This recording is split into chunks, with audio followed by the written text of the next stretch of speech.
आज आपको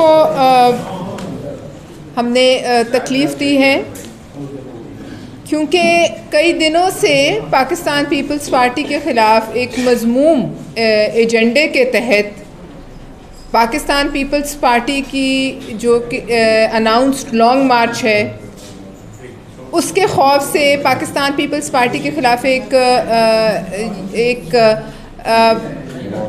मुहिम चलाई जा रही है जिसमें ये तासुर दिया जा रहा है कि पाकिस्तान पीपल्स पार्टी किसी किस्म की डील का हिस्सा है। इसी सिलसिले की कड़ी आज मुझे हमारे एक अखबार में एक सर्वे नज़र आया है और उस सर्वे में भी पाकिस्तान पीपल्स पार्टी के ख़िलाफ़ एक भोंडी सी कोशिश की गई है।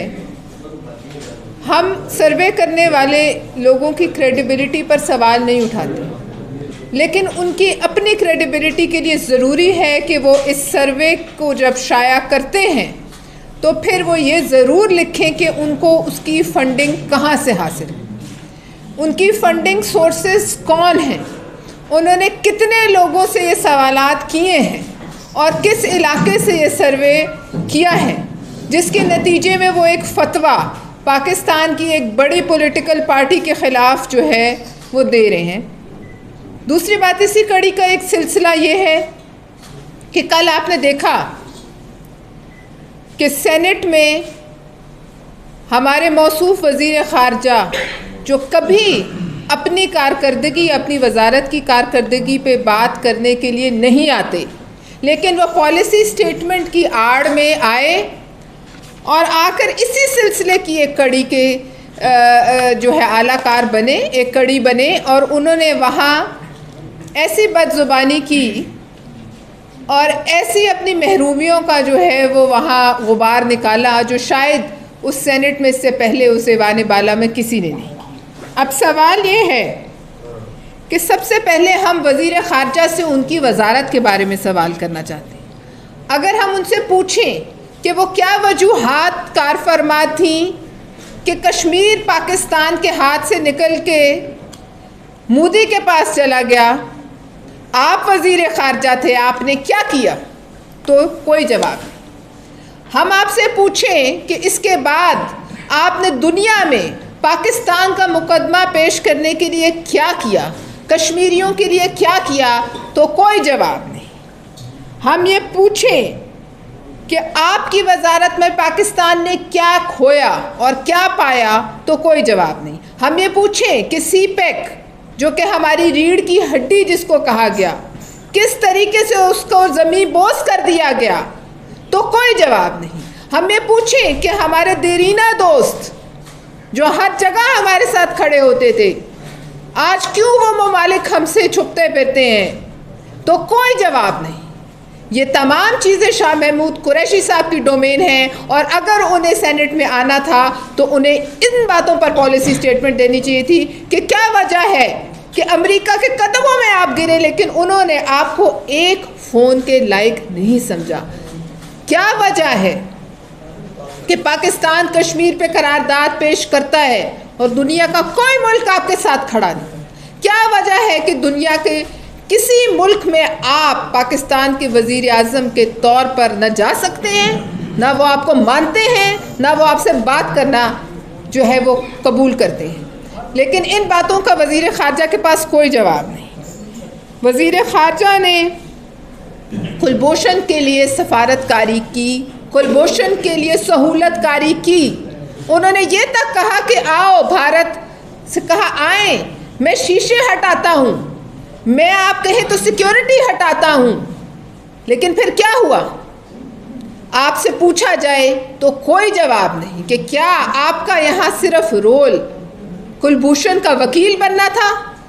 क्या आपके ऊपर कोई जिम्मेदारी नहीं कि पाकिस्तान की पूरी दुनिया में जो आलमी तन्हाई है उस पर बात करें? तो आपका कोई, आपके पास सिर्फ और सिर्फ बदजुबानी है। तो शाह महमूद कुरैशी साहब, हम ना आपके मुरीद हैं, ना हम आपको पीर मानते हैं, ना हम आपके मज़ारे हैं। उस ऐवान में तमाम लोग जो है वो एक बराबर हैं और हमें उस तरीके का ही जवाब देना आता है जैसे कल आपने यूसुफ रज़ा गिलानी साहब को सामने रखकर पाकिस्तान पीपल्स पार्टी पे वार किया। दूसरी बात, अगर आप ये भी करना चाहते थे तो ज़रा पीछे मुड़ के देख लेते, इतनी पुरानी तारीख आपकी भी नहीं है कि वो शख्स जिसके ज़ेर दस्त आप काउंसलर बने पहली दफ़ा, उस पर वार करने से पहले 2 दफ़ा आपको सोचना चाहिए था। आपको ये भी सोचना चाहिए था कि पाकिस्तान पीपल्स पार्टी से आपको साजिशों के इल्ज़ाम में आपकी वजारत से महरूम किया गया। आप जहाँ जाते थे आप साजिशें करते थे। डिप्लोमेसी और चापलूसी में बहुत फ़र्क है। डिप्लोमेसी करनी है तो मुल्क के लिए कीजिए, अपने लिए चापलूसी करनी है तो फिर आप कोई और वजारत लीजिए। हम आपको ये भी बताएं कि शाह महमूद कुरैशी साहब को जिस तरीके से हुकूमत ने इस्तेमाल किया, इमरान खान साहब ने उनका इस्तेमाल किया, तो उनके लिए ये अर्ज़ है कि उनकी शुरुआत ज़ियाउल हक़ से होते हुए नवाज़ शरीफ से, फिर मोहतरमा बेनज़ीर भुट्टो के पास, फिर ज़रदारी साहब के साथ, फिर अब इमरान खान के साथ, और कल जो लग रहा था कि वो अपना CV नवाज़ शरीफ साहब को पेश कर रहे हैं। तो शाह महमूद कुरैशी साहब की जो ख़िदमात हैं उनके लिए इमरान खान साहब के को अर्ज़ है कि जब मोहतरमा बेनज़ीर भुट्टो ने इन्हें अपना वज़ीर ख़ारजा बनाया था, उस वक्त उन्हें भी ये बताया गया था और वार्निंग दी गई थी मोहतरमा को कि जब जाएंगे आपके पीठ पे वार करके जाएंगे, और यही हुआ। और ये अब इमरान खान की पीठ पर भी वार करेंगे। ऐसा नहीं है कि यहाँ से आराम से निकल जाएं, लेकिन हम इनको फ्लोर ऑफ द हाउस पे उसी तरह का जवाब देंगे। हम आज के बाद जिस तरह की बदजुबानी की गई उससे 10 गुना ज़्यादा करने की हम सकत रखते हैं, लेकिन हम ज़ातियात पर नहीं आना चाहते।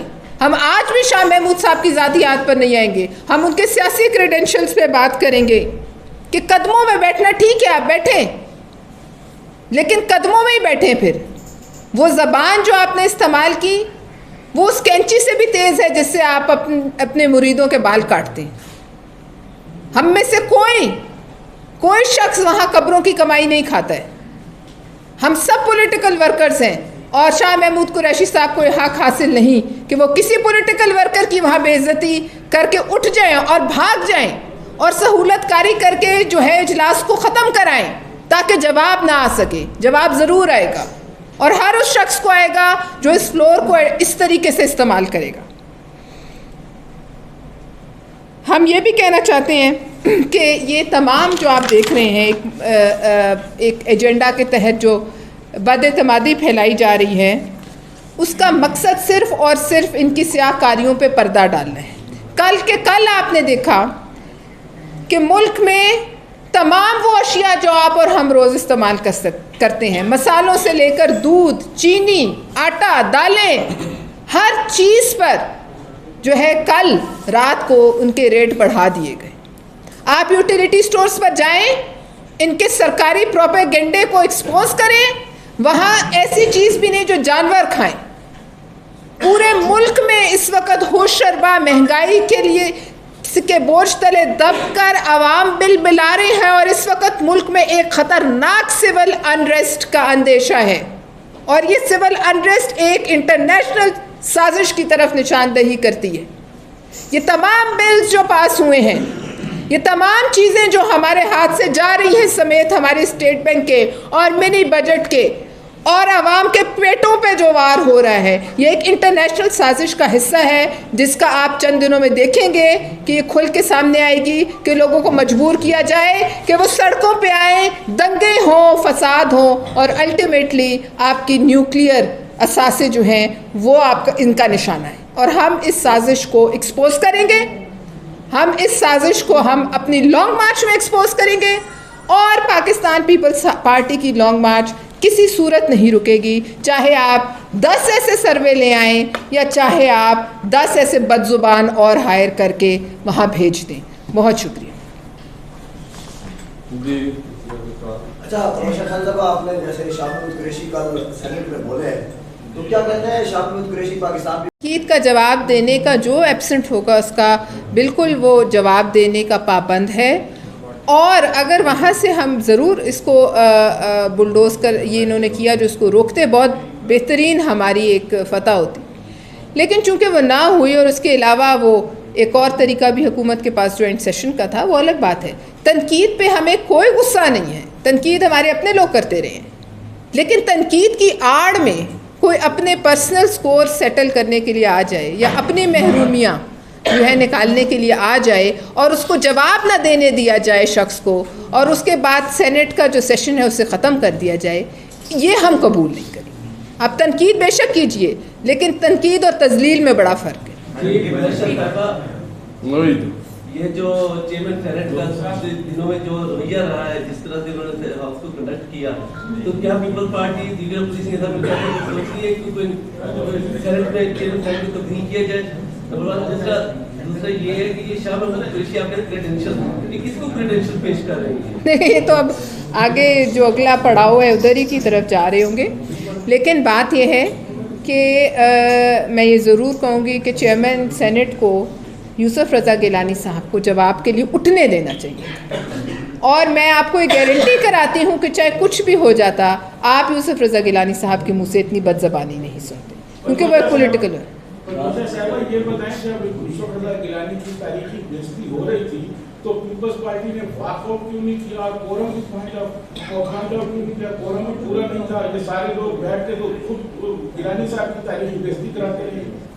देखिए, बेइज्जती उस वक्त तारीखी बेइज्जती जो है वो शाह महमूद कुरैशी साहब ने खुद अपनी कराई, और कोई किसी कोरम पॉइंट आउट करना शायद उस वक़्त हम अगर कर भी देते तो शाह महमूद साहब अपनी असलियत ना दिखा सकते, लेकिन जवाब उन्हें ज़रूर मिलेगा। ये आप सही कह रहे हैं कि एक अच्छा